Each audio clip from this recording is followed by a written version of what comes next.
Alright guys, last night me and my friends, we were having a good time, having some drinks, and they came over back to my place, and I just started going off, showing them every single guitar I had with me here. I still have more guitars. So, before further ado, let's get right into it.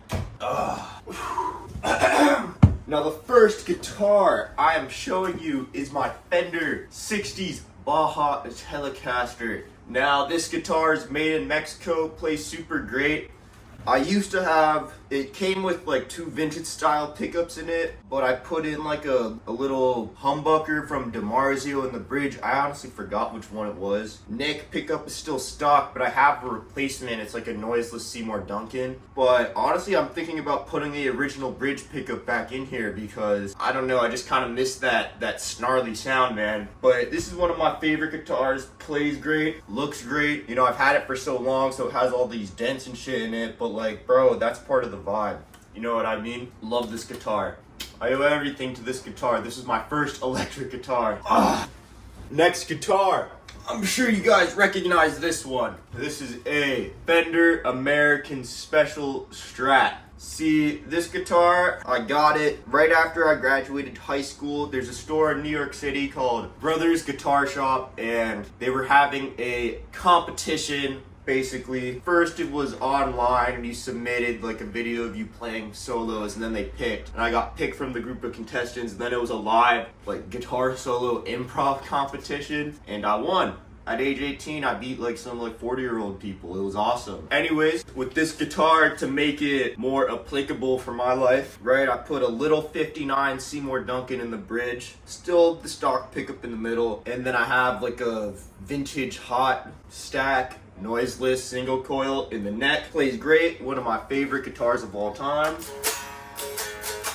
Super low action, super clean. On the back of it I wrote #1 Gooner, keep grinding, little face, tissues to prevent the strings from making sounds while I play because I always hated that. Alright, let's move on to the next one. Alright, this is my Man JP15. Now, I actually got this guitar at age 16, and the reason why I got such a nice guitar at age 16 was because I reached out to this guy on Instagram who had a Man as well, and I was like, how did you get that? And he tells me, oh, reach out to this guy on Facebook named Robert McKnight. I reach out to this guy, Robert McKnight. Turns out Robert McKnight was the photographer of Slash, right? I hit him up, I sent him some videos of me playing at a young age, and he's like, oh, I could hook you up with my guy from Man, and we'll get you a discount on a guitar. So I ended up getting this guitar, brand new, factory built, for 50% off. Great guitar, plays amazingly. I feel bad, I feel like I don't play it enough, especially because of how beautiful it is. It has a flamed maple roasted neck, you know, made in California, Spurzle locking tuners, bro. But I feel like the pickups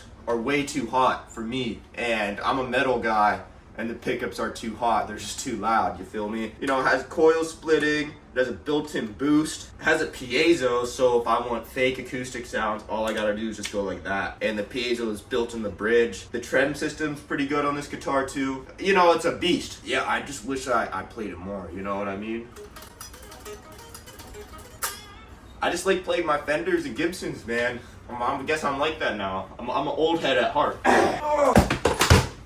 Alright, my next guitar is a Gibson Les Paul Standard 50s style. So this guitar, you know, it's pretty good. I bought it at, what's it called? Norman's Rare Guitars in Los Angeles. You know, part of me, I went in there, I pulled out some cash because I was like, oh, I'm gonna have cash and it's gonna give me negotiation power at the guitar store. And, you know, it actually got me a pretty good discount. I didn't pay any taxes on this guitar. This guitar is like $2,600 online. I paid $2,600 without tax. So if you add, you know, like mass tax or California tax, it's really like $2,900. So I paid $25 cash. You know what I mean? So still not the best deal in the world, but it's aight. You know, like I really liked it when I started playing it, but I like the color a lot. One of the things that's crazy is this thing got all loose and weird. So now when I put it to where it says rhythm, that's actually the treble pickup. I mean, I'm sure I could fix that, and this is actually the neck pickup. But yeah, I'm actually thinking about like modding this guitar up because, you know, I can't like sell it without losing 50% 100% of my investment that I put on it. Unless one of you guys wants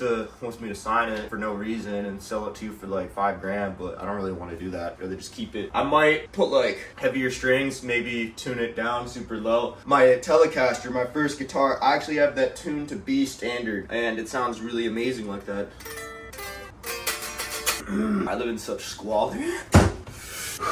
Now my next guitar is a Gibson Les Paul Standard from 1978, signed by Les Paul himself right here. Now I bought this guitar at the Guitar Center on Sunset Boulevard in Los Angeles, and just like the Norman's guitar, it was kind of like an impulse purchase. I didn't need it. I already have Hello guitars, as you've seen, and you know, I bought it because I love it. It sounds pretty good, plays pretty good. The neck is a lot thinner than it is on my other Les Paul, which I like a lot.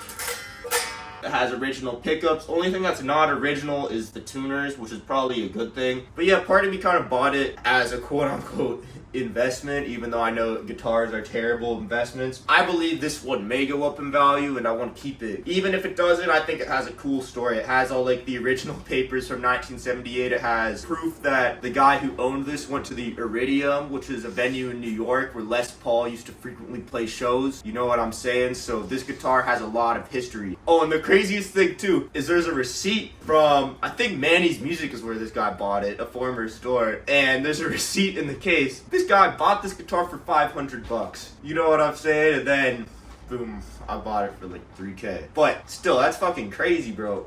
Alright, anyways, next guitar.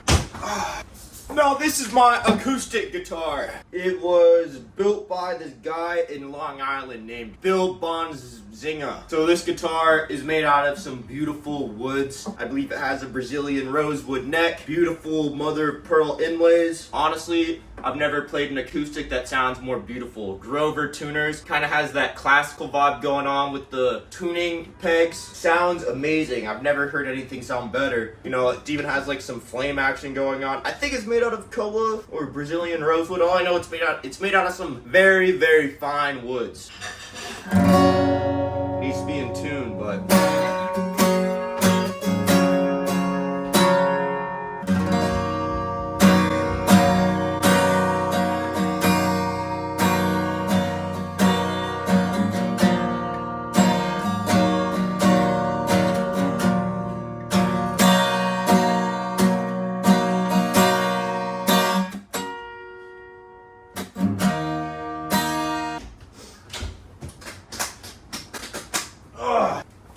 now this is the EETFUK guitar. You know, made in China, fake ESP custom shop guitar. It's modeled after James Hetfield guitar. Fake EMG pickups, middle finger inlays, which are my favorite. Yeah, honestly, it plays pretty good for what it is. Feels pretty good. You could pass this off as honestly low key like a legit guitar. It doesn't even play bad. It stays pretty in tune. The only thing that's interesting about it is these EMG pickups. They make a lot of humming and noise when you play them with any gain at all and all that crap. It's like they're just OD fake. You know what I mean? It's like, come on, bro.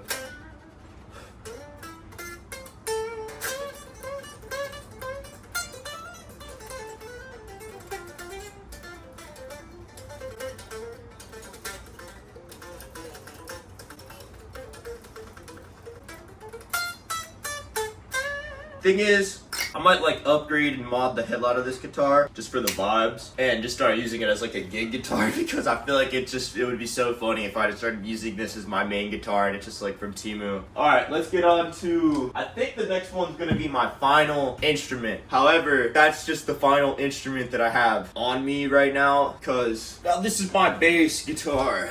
It's a Schecter Silhouette or something. I don't know, I got it when I was like 13.